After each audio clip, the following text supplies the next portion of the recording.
Hey, let me mentor you. Here's what worked in 1972. Nobody cares what worked in 1972.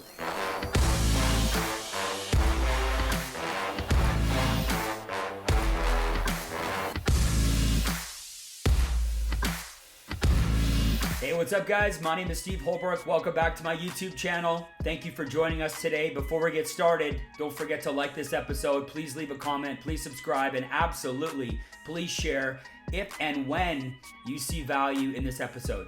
You guys are in for a treat. Today, what we're talking about is 6 key roles of a mentor. You know, I've been studying the greats in business for the last 15 years. And there's one thing that's very clear. Every single successful person that I've gotten around has attributed some of their success to being mentored by somebody else, being mentored by somebody that is further down the path. See, a mentor can have a significant difference in the growth and development of an individual on that team or part of that organization. You know, mentorship for me really galvanized who I am today. Right? Yes, I was out getting my own experience. And yes, you know, there's a lot of lonely days when you're walking down the path of entrepreneurship. So it's very, very important that I had somebody who was there for me that wasn't necessarily going to let me fall, that I could lean on. And again, it galvanized. You know, 15 years ago, when you talk to somebody about mentorship or leadership or personal growth, you know, people would look at me like I was crazy. You know, I had a couple good friends say to me, see, what's this mentorship thing? What do you mean mentorship program? It sounds weird. It sounds goofy. Who needs a mentor? Just anybody that wants to be successful. Right now what's happening is you see these large companies and they're implementing mentorship programs in their organization. It's not on trial anymore. If you want to win at a high level and you want to move forward, learning is never out for the great ones. But if you want to build a great team, you need to learn how to be a mentor. And I see a lot of people that start to build teams and they struggle with being a mentor because they don't equip themselves with the tools they need. Just because you're in a leadership position doesn't make you a mentor. You have to earn the right of your mentees every single day. And the most important part of a mentor-mentee relationship is trust. If they don't trust you and you don't trust them, you're not their mentor. You might be their boss. You might be their manager. They might have to report to you, not because they want to, because they have to. That does not make you or me a good mentor by any means. We got to earn that trust. But once you have that, there are 6 keys that I'm going to give you right now. And if you embrace these, no matter what you're doing, no matter what business you're in, you'll be able to build a strong foundation, a strong mentorship program. So you ready? Here we go. Number 1 key to being a mentor, the number 1 key role of a mentor is create structure in the relationship.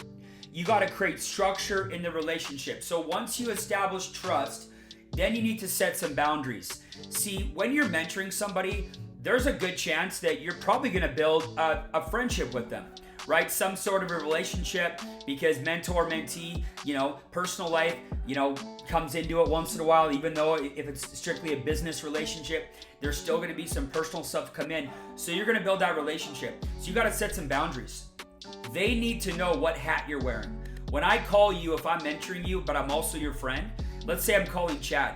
Chad needs to know, what hat am I wearing? Am I wearing the mentor hat or am I wearing the friendship hat? And sometimes I'll even start the conversation or the meeting or the phone call with, hey bro, look, I'm putting on my business hat on for a second. I'm putting my mentor hat on for a second. And then he knows that this is not a friendship talk. This is a mentor-mentee relationship. So it's always important to set boundaries. Once you set boundaries, I recommend setting up a simple mentorship program. Something simple that everybody can follow. Don't start with 7 days a week, 2 hours a day, 19 pages of accountability. I mean, mentorship should not drain you, right, to the nth degree. There should be something that, yes, is going to be work on both parts, but it's very important you set up a simple program, specific times, specific dates. Right before each meeting, you want to establish the purpose of the meeting. So if I got a mentorship meeting with you in 2 days from now, my question to you would be, what's your outcome for our meeting in 2 days? Figure it out. What's their outcome for your meeting, and then what's your outcome for that meeting? And before you start the meeting, I think it's important that everybody speaks what their outcomes are for the meeting, because I know one thing. If you develop an outcome for a meeting or a situation, there's a really good chance that you find what you're looking for. But if you go into something and you have no idea what you're doing, no idea where it's going to go. It could go this way, it could go that way. Look, you're not their therapist. They're not paying you for an hour of a discovery meeting. There's an outcome for the meeting, and you have to establish it early on so that you can maximize time. I want to be prepared for the meeting, and I want the mentee to be prepared for the meeting. So as the leader, your job is to create structure in the relationship. Number 2, ready? Constantly be recasting the vision. You should be constantly recasting the vision. Look, you know what it feels like to walk down a path, right? You've been trying to grow. The reason you're watching this video right now is because you believe in personal growth. If you haven't turned this video off already, right, that means that you're trying to get better. You want to improve yourself. So a mentor's job is to cast the vision for the mentee the whole way. It gets lonely. And sometimes the person that you're mentoring gets lost, and success is a lonely road. And even though you're there for them, they're going to be alone a large part of the way. So the mentor should be selling the dream, casting the vision, reminding them where we're going. It's going to be so great when. Can you believe that we're only blank away from blank? How good is it going to feel? Look at the progress, right? Always casting the vision, always thinking long term, because I'll tell you what, the people that I'm mentoring, the reason that I'm mentoring them is because they lack clarity and they lack vision to get to that next level. If they had it, they wouldn't necessarily need me as their mentor. Number 3, this is my favorite. Encourage, don't coddle. Encourage, don't coddle. Look, you don't have to be their mom, you don't have to be their dad, you don't have to be their spouse. You need to be their mentor. You need to be their leader. You need to encourage them, but you also have to be willing to let them get banged up a little bit. They're gonna fall, they're gonna scrape their knee. You have to let them get into the fight. You have to let them go and fight for themselves, but at the same time, you want to constantly be reminding them that you got their back. Man, every single week when I'm talking to my mentees, at least once a week with all my mentees, I'll just remind them, say, hey, listen, I got your back. I got your back. You're not going to crash and burn no matter what happens. I got your back. You just want to remind them of that, and that also builds that trust up even to the next level. But look, it's okay to empathize with people. Don't sympathize. Don't feel sorry for them. Why would you feel sorry for them? That cheapens your relationship as a mentor. Empathize. I've been there. I know what you're going through. I know what you're feeling. But here's a couple ideas to get out. Never sympathize. Number 4, be the example. Be the example. There's nothing worse than a mentor that talks about what they used to do. Hey, let me mentor you. Here's what worked in 1972. Nobody cares what worked in 1972. This is 2020. What works now? What are you doing right now to grow your investments? What are you doing right now to grow your leadership level, to grow your organization? Whatever it is that you need to find somebody that's in the game, 100% in the game of what you're trying to accomplish. Stop taking advice from dinosaurs in your industry that haven't written a sale in 42 years. Right? Yes, there's going to be some wisdom there. Yes, there's going to be some insights and credibility. It's unbelievable to have those kinds of people in your life. But man, I'm not going to learn how to do a presentation from someone that has never used a computer before. Right? You got to get with the time. So as a mentor, you want to make sure that you are talking about what you're currently doing. What's working now? I want to be mentored by somebody that is in the game right now. They're working hard. They're making mistakes. Right? They're getting knocked down, they're getting back up. I want to learn from that because that's so relevant because it's right now. I love this one. I've been excited to get to this one the whole time. I almost said it first. Number 5, be the ultimate optimist. You got to be the ultimate optimist. They look to you for hope. Even in the toughest conversations that you have, and I have some tough conversations, there always has to be something at the end that screams hope. You always have to shine the light.